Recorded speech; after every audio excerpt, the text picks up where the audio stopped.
childless. So we'd have to go back to that, the terminology. So some people go childless, child-free.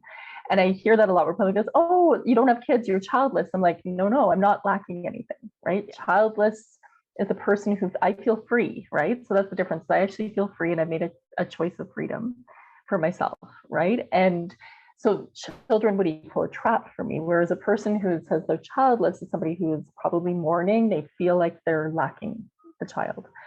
And I think there's such a totally different, and then versus the mother who is fulfilled, who's like, yep, this, I feel, and I would say this is that whole part where every woman's, like every experience, like the childless woman could be jealous of the mother.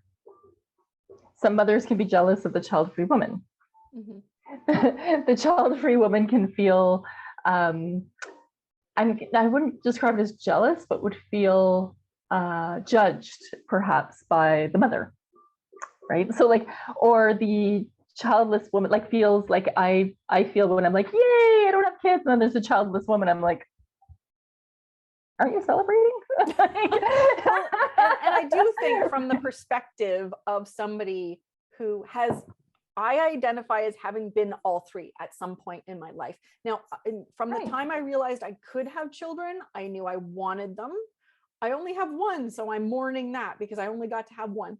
Well, I had 3 miscarriages, so I'm technically a mom of 4, but I only get to hug one of them.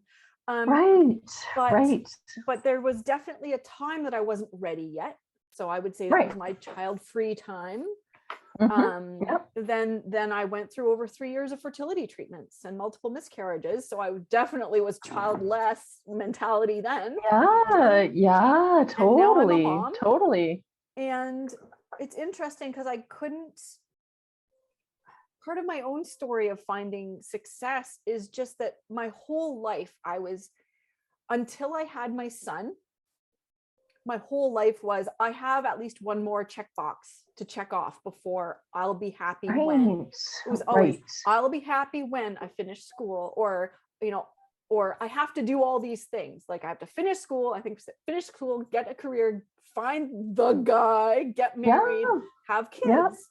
And it was like, so it was all, happiness was always something that was out there somewhere in the future. And it's not that I didn't have my fun day-to-day, but this deep feeling of satisfaction. This is this is my life. This is what life is supposed to be. Right. Like that. Because I was going to ask you after. Right? Like I was going to ask you, how would you, especially because you've written this book, how would you define success at this point? Like now that you've been exploring this topic and. It's interesting. I really think success is mostly a feeling. And it's almost, I think the best definition comes from its opposite, because one of the biggest deathbed regrets I've heard is the feeling I didn't live my life. I lived a life based on what I was told I was supposed to do based on other people's expectations. So I want people to not have that deathbed regret, but that like living a life that's true to yourself is definitely part of it. But it's also realizing that's what you're doing. Conscious of it. Bring it to consciousness. Right. There has to be some feeling of, I almost associate it with balance. Like what I call balance is knowing I'm in the right place, doing the right thing at the right time for me. You're not feeling like a victim of the world, or you're in unconsciousness, or you're just going along a script. You're actually going, I choose this. This is what I choose. And it's not doing everything on your to-do list. It's not making everyone else happy. But it's also feeling whole in yourself. So the components I talk about in my book, one is being connected to yourself, having healthy relationships, being connected to other people, and also being connected to your purpose. Totally. And I think you need all 3 of those things to really manage to feel successful. But once you have all those things, and they interweave, it's complex, but having those things,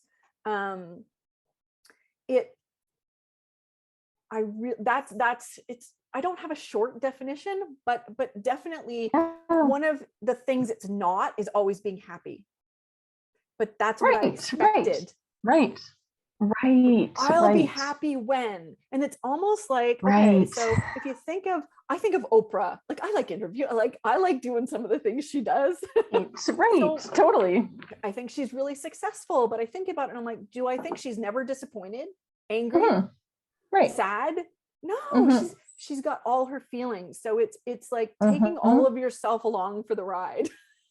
Right. You're feeling really deeply connected to yourself and you're showing up in such a genuine way and you're so Yeah. content with it. Yeah.